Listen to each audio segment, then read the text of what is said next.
continuación vamos a tener una clase sobre las muestras en oftalmología. Está dirigida tanto al área de anatomía patológica, específicamente en el área de patología ocular, como para los oftalmólogos, y ya veremos por qué. En este cuadro observamos los diferentes tipos de materiales que podemos recibir en un laboratorio de patología ocular, desde las muestras más pequeñas, como sería la citología por impresión, la citología por aposición, vitrectomía, muestras de párpado, de conjuntiva, de órbita, de córnea, especímenes como los que vimos en las clases previas de enucleaciones, exenteraciones e inclusive evisceración. Y vamos a ir explicando cada uno de ellos. Aquí podemos observar, para los que no conocen mucho el área de patología, esto es un bloque de parafina. Tiene un tejido incluido y es lo que se utiliza para el estudio de biopsias y de especímenes como enucleaciones, exenteraciones que se incluyen, se procesan durante 13, 14 horas y luego son embebidas en parafina, como las vemos aquí, un fragmento de tejido cuya producción va a ser una lámina portaobjetos, un tejido que se coloca sobre una lámina portaobjetos, se colorea con hematoxilina y eosina en forma rutinaria y se observa al microscopio.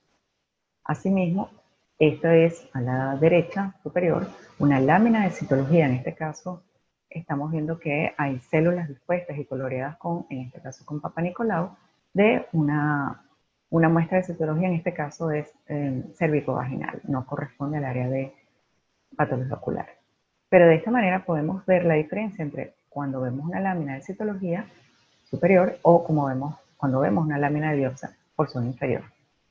Recordemos esta foto que vemos aquí del bloque de parafina, ya que vamos a comparar con algo que vamos a hablar en vitrectomía. La citología exfoliativa es la citología que ustedes realizan cuando eliminan células de la capa superior y las depositan sobre una lámina portaobjeto, la cual van a inmediatamente fijarla con fijador comercial o inclusive con laca comercial, laca de cabello, o embeberlas en alcohol.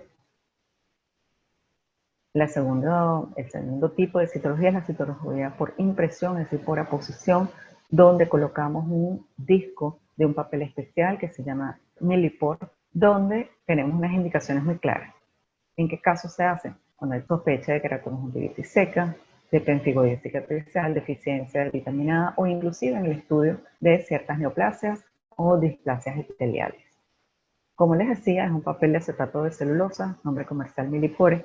Vienen unos discos de 13 milímetros de diámetro que pueden ser cortados para tener fragmentos o porciones más pequeñas, las cuales se colocan. Una vez que se le ha colocado, se ha instilado anestésico a la superficie conjuntival y corneal, se coloca por 5 segundos y se fija inmediatamente en una solución de ácido acético glaciar con formol-buffer y alcohol etílico para posteriormente colorearla con PAS, y esto es lo que nosotros obtenemos. El papel no son las células aisladas, sino el papel se coloca directamente, una vez que se ha terminado la coloración, sobre la lámina portaobjetos, se le coloca un cubreobjetos y esto es lo que observamos.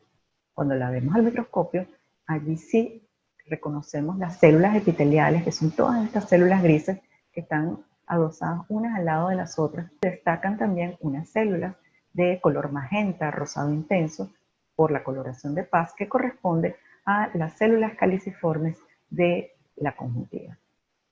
A mayor aumento, vemos aquí muy claramente el núcleo de una célula caliciforme y su citoplasma, que está teñido intensamente de ese color rosado. El resto de las células corresponden a células epiteliales sin alteraciones en este caso.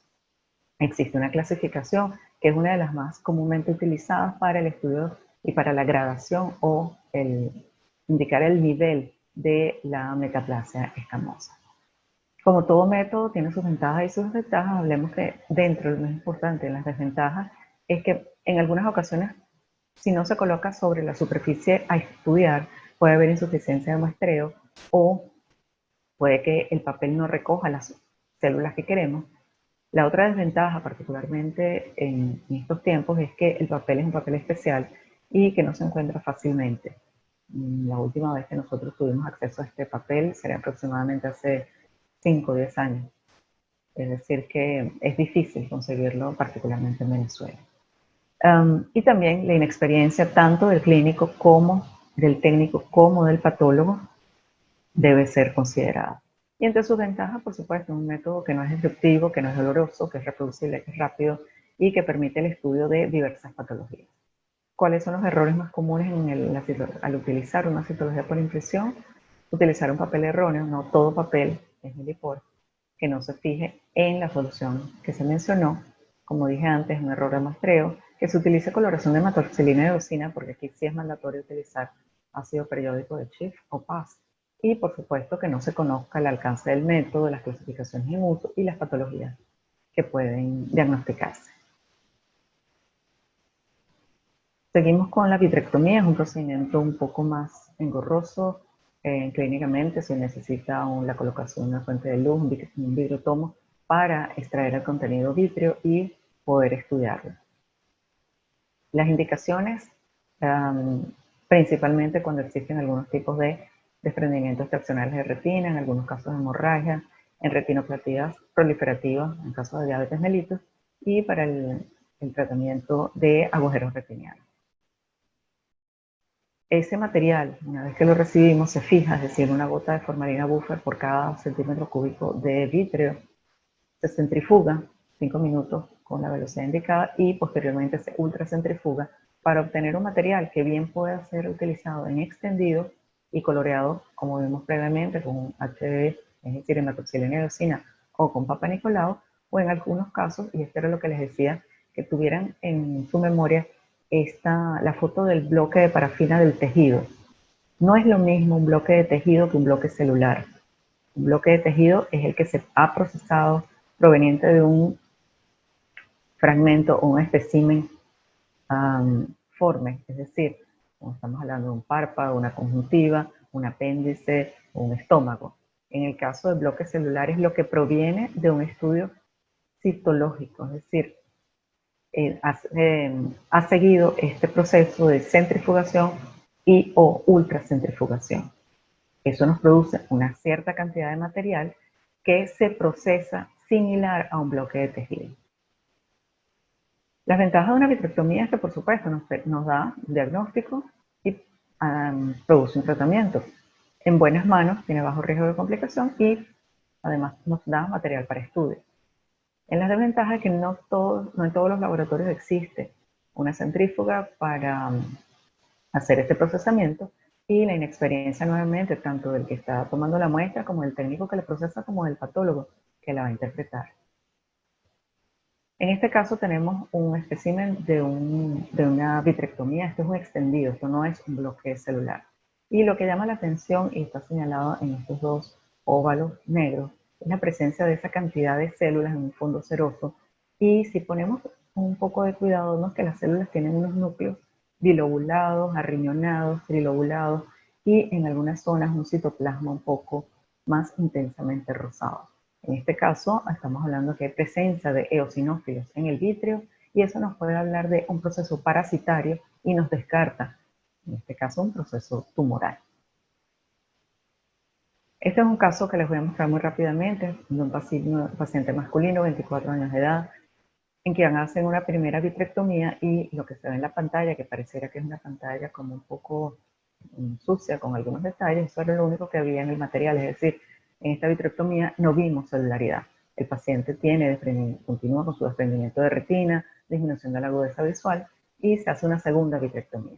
Esa segunda vitrectomía, que se obtuvo material abundante, que se pudo centrifugar, ultracentrifugar y producir bloque celular, esta lámina corresponde a los primeros extendidos, donde vemos nuevamente sí hay un material celular, hay unas células discoadhesivas con un fondo un poco sucio, digamos, con presencia de algunos macrófagos cargados de melanina, es decir, melanófagos, glóbulos rojos.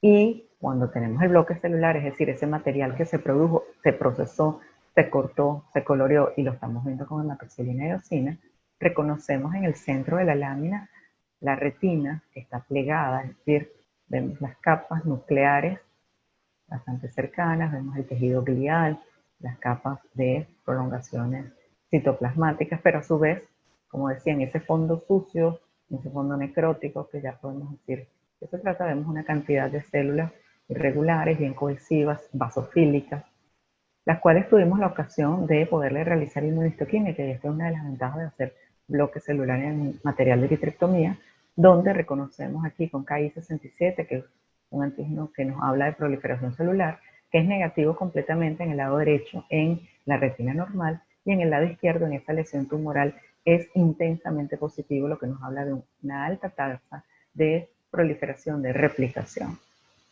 Con todos estos elementos, pudimos diagnosticar que se trataba de un retinoblastoma que pudimos diagnosticar en un espécimen de vitrectomía. Aquí tenemos parte en la fotografía A, parte del extendido, aquí retina normal con retina tumoral a la izquierda e inmunohistoquímica en las fotos de izquierda y derecha respectivamente inferiores, en la izquierda con sinaptofisina y en la derecha la del Ki67 que les mostré. Los errores comunes en una vitrectomía es que haya material insuficiente, tanto por el procedimiento como que se procese en forma inadecuada, que no se reconozcan las estructuras y se desconozcan en su totalidad, por lo tanto se den diagnósticos errados y esto nos produciría, por lo tanto, una interpretación inadecuada. Continuamos con las muestras que recibimos en patología ocular, el párpado. Las muestras del párpado pueden venir de cualquier zona del párpado, es decir, donde está el señalado con la letra A, de cualquier zona, superior, inferior, nasal, temporal, que no tenga ninguna relación anatómica con ninguna estructura, o en el caso de la marcada con la letra B, corresponde a una muestra del borde libre del párpado, y eso tiene unas características diferenciales de la anterior. Esta última, la resección en cuña del borde del párpado, es la que se llama comúnmente en casita, porque tiene esa forma pentagonal, siendo la base de la casita, viéndolo en un párpado inferior, el borde libre, luego las paredes de la casa y el techo en relación con el borde más distal. Si lo vemos en el párpado superior, esta casita se voltea, y por eso les muestro una casa normal y una casa volteada. Esto es lo que recibimos. Es una muestra de borde libre del párpado que es lo suficientemente grande para poder realizar en ella dos cortes. Cuando tenemos una muestra del borde libre del párpado, sabemos cómo están creciendo las pestañas.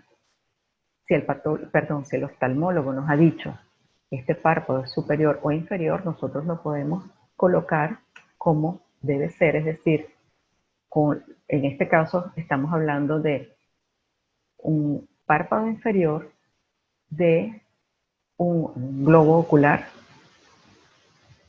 izquierdo, o podemos estar viendo un párpado superior igualmente de un lado izquierdo. ¿Por qué digo esto?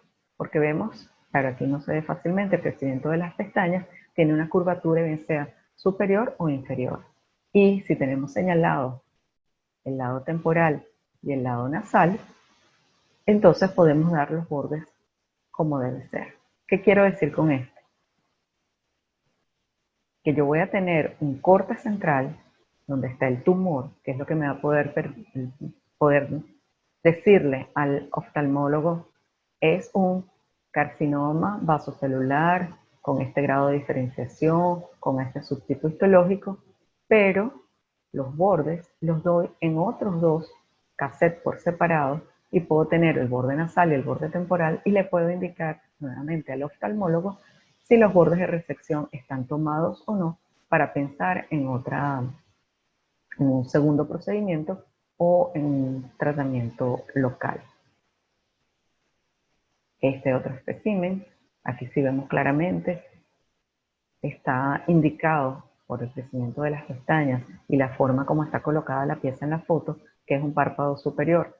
Si nosotros suponemos, vamos a cambiar el lado, que este sea por ejemplo un ojo derecho, yo tendría de este lado el extremo nasal, de este lado el extremo temporal, y en el centro esta lesión tumoral intensamente pigmentada, que tenemos que estudiarla separadamente de sus bordes. ¿Y cómo lo hacemos? Primero cortamos, en este caso la muestra es más pequeña que la anterior, cortamos al centro, uno de estos dos lados se incluye por esta cara para saber el tumor, el tipo de tumor, y luego colocamos uno de los extremos, temporal por ejemplo, nasal por ejemplo, y tengo 3 láminas, de tal manera que yo puedo decir nuevamente carcinoma de células escamosas moderadamente diferenciado, incompleta o completamente resecado hacia uno u otro extremo o hacia ambos. Lo más común en el manejo del párpado es la identificación errónea del espécimen, no saber diferenciar si la muestra viene del borde libre o es una excisional, como le decía, la A es una excisional que no tiene relación con más ninguna estructura, o del borde libre que sí necesitamos decir nasal, temporal y reconocer histológicamente además las 4 capas del párpado. Por tanto, entonces también se deben estudiar y conocer las estructuras que vamos a ver en el corte histológico. En cuanto a la conjuntiva tiene algunas variantes y vamos a ir sobre cada una de ellas. En gris está señalado en el extremo izquierdo, como vemos aquí, lo que sería la carúncula. La carúncula, recordemos que es un área de conjuntiva especializada y que tiene estructuras histopatológicas distintas al resto de la conjuntiva. En segundo lugar, y señalado también con este color gris, en 360 grados tenemos el limbo esclerocorneal, es decir, donde hay la transición entre el epitelio conjuntival y el epitelio corneal. Allí también ocurre una serie de cambios que tenemos que tener claros si estamos estudiando un espécimen de esta ubicación. Y el resto de la conjuntiva nos permite biopsias de diferentes zonas, no solamente de la conjuntiva vulvar, que es la que nosotros vemos y la que tenemos en la fotografía, sino la conjuntiva que recubre la cara interior de los párpados, es decir, la conjuntiva tarsal o palpebral. Este es un corte histológico de un área de la conjuntiva que no tiene ningún tipo de especialización. Vemos que es un epitelio plano estratificado que no posee, en este caso, células caliciformes y cuyo estroma es de un tejido conectivo laxo con linfáticos dilatados, con presencia de vasos sanguíneos de pequeño calibre, algunas aisladas células inflamatorias. En este caso, y ya empezamos a ver las variaciones, las cosas cambian. En este lado, en este extremo tenemos la conjuntiva. Aquí estamos viendo el epitelio cúbico estratificado, que se hace un poco más delgado. Y de pronto vemos cómo se transforma un epitelio de 4 a 5 capas y aparece una especialización subyacente que corresponde a la capa de Baumann. Por lo tanto, llegamos al extremo corneal, donde tenemos del lado derecho de la fotografía la flecha, esto es córnea. Aquí tenemos el limbo esclerocorneal, fíjense que empiezan a aparecer inclusive los vasos, y luego tenemos el epitelio conjuntival. La tercera zona, la primera que les mencioné, corresponde a la carúncula. Superficialmente tiene un epitelio plano estratificado que puede tener inclusive queratinización, que tiene además células caliciformes en su espesor y cuyo tejido conectivo subyacente nos muestra no solamente el tejido un poquito más denso con infiltrado inflamatorio, presencia de vasos sanguíneos, pero tiene además aquí un corte transversal de un folículo piloso y un corte transversal de una glándula sebácea. Estamos en este momento con todos estos elementos en la carúncula. ¿Qué necesitamos nosotros como patólogos que los oftalmólogos hagan en el momento del procedimiento quirúrgico? Una de las principales cosas es evitar que la conjuntiva, siendo una membrana tan delgada, se enrolle sobre sí misma como si fuera un papiro, un pergamino. Y para evitar esto, ¿qué hacemos? El oftalmólogo la debe colocar inmediatamente que la reseca sobre una superficie lisa que no se adhiera a las diferentes capas de la conjuntiva, ni en la superficie ni en la profundidad. Y esto lo hemos logrado, y es algo que ustedes tienen accesible, con papel aluminizado. El papel aluminizado que recubre, sin querer estar haciendo propaganda, las suturas, como vemos aquí, y que nos permite cerrar como un sobre esa muestra e incluirla en un frasquito con formalina. Esto no evita, ojo, la fijación. Lo importante en este caso es mantenerla completamente lisa. Aquí vemos, aquí se utilizó el papel de sutura, pero en vez de utilizar la porción externa del empaque, que es la aluminizada, se utilizó la que es de cartón, de papel. ¿Y qué nos produce eso? Que el papel se pega en forma bien importante sobre la conjuntiva. Por supuesto, la conjuntiva no se enrolló, pero nos produce un efecto muy negativo al momento de ver la lámina, ya que el papel no se puede eliminar y terminamos viendo una mezcla de tejido y papel que no es lo idóneo. Bueno, fíjense como cuando separo la muestra se trae el papel en su cara inferior, por lo tanto este papel de cartón ni papel de servilleta lo debemos utilizar. Esto es lo que vemos en el lado izquierdo, todas estas alteraciones, todo este efecto artefactual, y esto es lo que sí queremos encontrar en una muestra de conjuntiva. Los errores comunes cuando tratamos con conjuntiva es que no tengamos suficiente información clínica, que no tenga fijación, que no esté orientada, sobre todo en pacientes en quienes se está sospechando lesiones de tipo oncológico. Que se pliegue, ya vimos cómo lo podemos evitar, y que no conozcamos las estructuras al momento del estudio histopatológico, y por eso debemos siempre revisar la histología de cada una de las estructuras que estamos estudiando. La siguiente muestra se trata de, en el caso de queratoplastias penetrantes, un botón corneal, como estamos viendo aquí, es una córnea completamente redonda, está opacificada en gran parte de su extensión, inclusive vemos estas líneas oscuras que corresponden a vasos sanguíneos.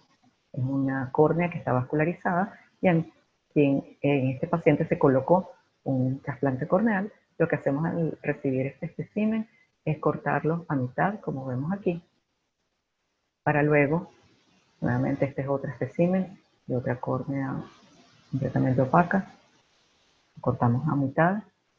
Las mitades las coloreamos, en este caso con eosina, con solución de eosina madre.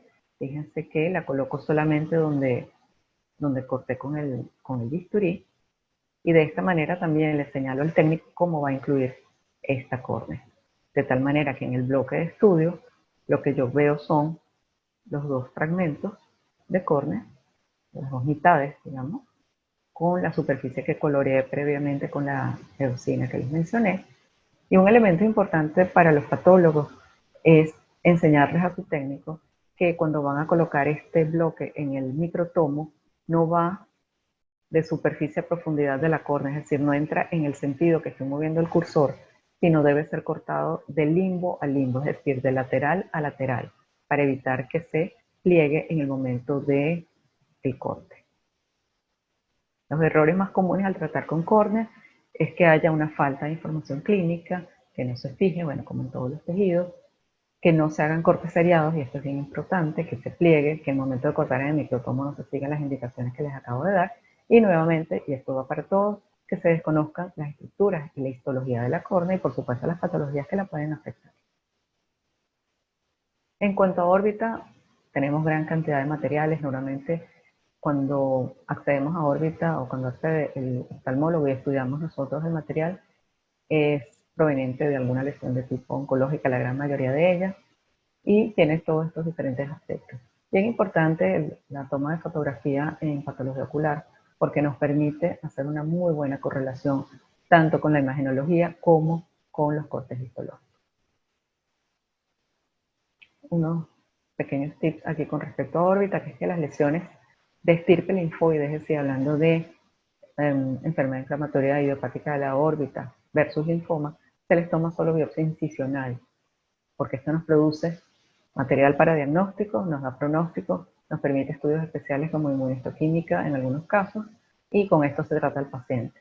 Mientras que lesiones oncológicas de tipo tumores de la glándula lagrimal, que son las que se ubican en su mayoría, o tumores de la órbita, se resecan en bloque y se colorean todos los bordes con tinta china. Es el diferente manejo según la impresión diagnóstica del clínico, y por eso debemos trabajar muy unidos el oftalmólogo y el patólogo para saber qué están esperando los oftalmólogos y ver nosotros cómo vamos a tratar esa muestra. La imagenología es muy importante, lado a lado con el radiólogo, y bueno, recordar que la órbita puede ser invadida en forma secundaria. Otras muestras pueden ser, como les dije antes, desde evisceraciones hasta exenteraciones, pasando por las enucleaciones. Una evisceración es la resección del contenido ocular, sería algo así parecido como un legrado. Se realiza una queratoplastia penetrante, es decir, se toma completamente la córnea. En su gran mayoría estos son producidos, se hace a consecuencia de traumatismo. Normalmente la córnea tiene una herida que no pueden rafiar y al extraer, quitar la córnea, se trae todo el contenido dejando la esclera libre en esa órbita y ese tejido se envía a estudio anatomopatológico.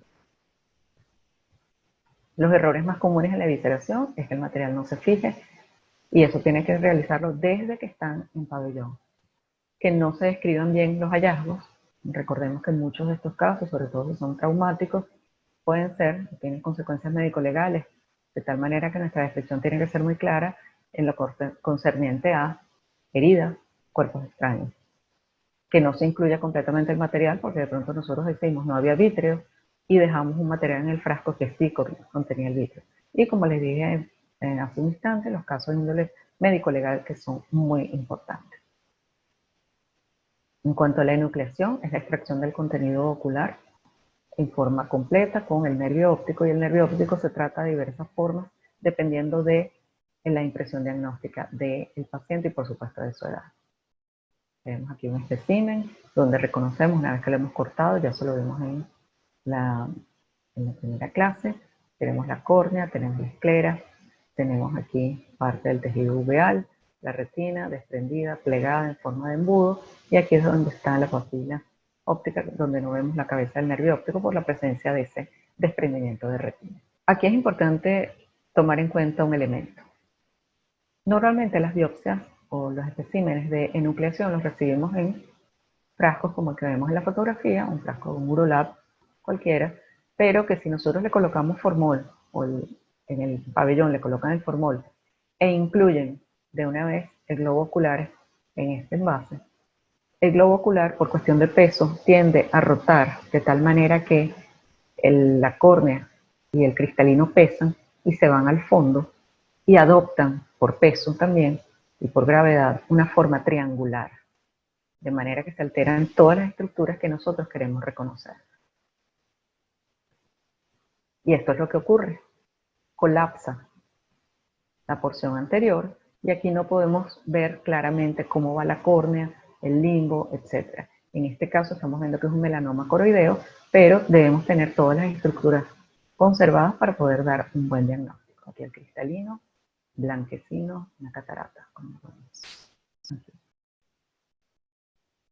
¿Cómo lo debemos hacer? Bueno, este mismo envase tiene, y vamos a hacer esto de una vez, las indicaciones del nombre del paciente, la cédula de identidad, el pasaporte o DNI, la fecha en la cual fue tomada, el médico, la identificación del servicio. En este caso aquí tenemos parte de la etiqueta de numeración del caso que se le da en el instituto o en cualquier laboratorio de patología. Y en estos especímenes debemos nosotros colocar un pequeño colchón o base de gasa o de algodón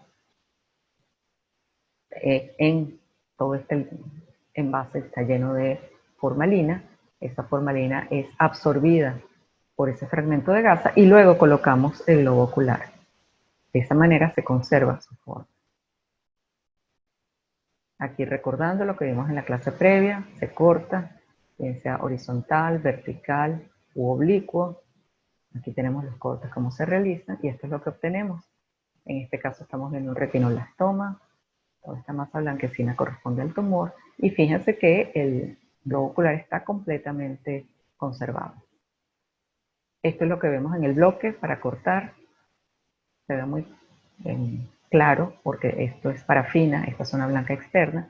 Sin embargo, vemos aquí la línea de la córnea, en oscuro vemos iris, cuerpo ciliar, coroides. Esta masa blanquecina corresponde a retinoblastoma y aquí el nervio óptico. La lámina se ve de esta manera y fíjense que es lo mismo que vemos en el bloque de parafina que lo que se cortó y se coloreó. Este es un globo ocular prácticamente normal y vemos y reconocemos en las estructuras, adelante, atrás, córnea, cámara anterior, iris, cámara posterior, cristalino, cavidad vítrea, retina ligeramente desprendida, coroides aquí, esclera, cabeza del nervio óptico, nervio, las meninges que lo recubren, espacio subaracnoideo y subdural. En la enucleación, los errores más comunes, la falta de información clínica, es decir, si el globo ocular es derecho, es izquierdo, qué tipo de patologías tiene, cuál es la edad del paciente, recibió o no tratamientos previos. La falta de fijación es otro error importante y ya les expliqué cómo deben ustedes incluirlo en formalina, evitar la deformación colocando ese colchón de gasa o de algodón y envolverlo en su totalidad, que no podamos conocer la lateralidad o que no nos la digan, sobre todo en casos donde el globo ocular está deformado o tiene heridas lo suficientemente grandes para que se pierdan las estructuras anatómicas como los músculos oblicuos que nos impidan decir si el globo ocular es derecho o es izquierdo, y por supuesto que no se orienten los casquetes o los cortes en forma adecuada por la falta de conocimiento de la lateralidad del ojo. Si no se conocen las estructuras de las patologías, por supuesto es un error muy importante. En el caso de retinoblastoma se debe cortar la sección del nervio óptico, como lo deben haber visto en el video de YouTube que les hablé en una de las primeras clases, donde se explica cómo se corta ese nervio óptico para dar el borde de resección. Y en el caso de melanoma uveal, se deben disecar y procesar aparte las venas vorticosas. Entonces, por lo tanto, nosotros antes de tocar, de abrir ese globo ocular, debemos haber hecho uno de los dos procedimientos. Si el caso es un paciente pediátrico, tratamos de hacer retinoblastoma, es decir, cortamos el borde de resección nervio óptico. Pacientes adultos hacemos tratamiento como si fuera un melanoma uveal, aun cuando después en el diagnóstico histológico tengamos otro diagnóstico.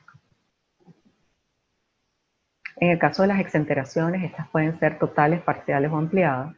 También se deben realizar casquetes y esto dependerá de dónde está ubicada la lesión. Y en el caso que sean exenteraciones totales, es decir, que traigan piel, debemos dar los bordes de resección cutáneos y normalmente en cualquier exenteración los bordes orbitarios o profundos deben incluirse al estudio histopatológico. En este caso, una exenteración donde había un tumor que afectaba, como vemos aquí, párpado superior y parte del inferior. En este caso hacemos los casquetes verticales en la gran mayoría de los casos. Y esto es lo que podemos observar, ya esta foto la habíamos visto, esta no corresponde al caso anterior, esto es un carcinoma de células escamosas, y ya lo habíamos visto que afectaba la conjuntiva superior inferior y la superficie corneal. Este es el bloque de un caso de exenteración, digamos todo lo que se logra cortar para nosotros tener la lámina de estudio. Comúnmente, cuando tratamos con exenteraciones, la falta de información clínica es un error que se ve con frecuencia, la falta de fijación, la deformación del espécimen, sobre todo porque las exenteraciones son más grandes que las enucleaciones y necesitamos envases un poco más grandes, y no pensar que una vez que hacen la exenteración o la enucleación en el momento y colocan esa muestra que es bastante lábil casi en un tubo de ensayo, cuando se fija y queda ya forme, adopta la forma del envase contentivo. Entonces hay que buscar envases un poco más grandes, pedirse a los familiares cuando ustedes saben que se va a hacer el procedimiento y el familiar con buena disposición para que estudien el tejido de su paciente les podrá proveer algún envase. La falta de fijación, la deformación del espécimen, como les dije, no tener la lateralidad, que no se orienten bien los casquetes o los cortes, que no se incluyan los bordes de resección y, por supuesto, desconocimiento de estructuras histológicas y patologías. Tips para recordar, por supuesto, la información clínica adecuada, la identificación de las estructuras, tanto macro como microscópicas, y por tanto conocer la anatomía y la histología de todo lo que estamos viendo para saber lo que es normal y lo que es patológico. Y ante la duda, tanto los oftalmólogos como los patólogos deben consultar. Una vez que el espécimen se ha cortado, se ha abierto el globo ocular, ya no se puede hacer más nada. Mejor es consultar antes de abrir el espécimen.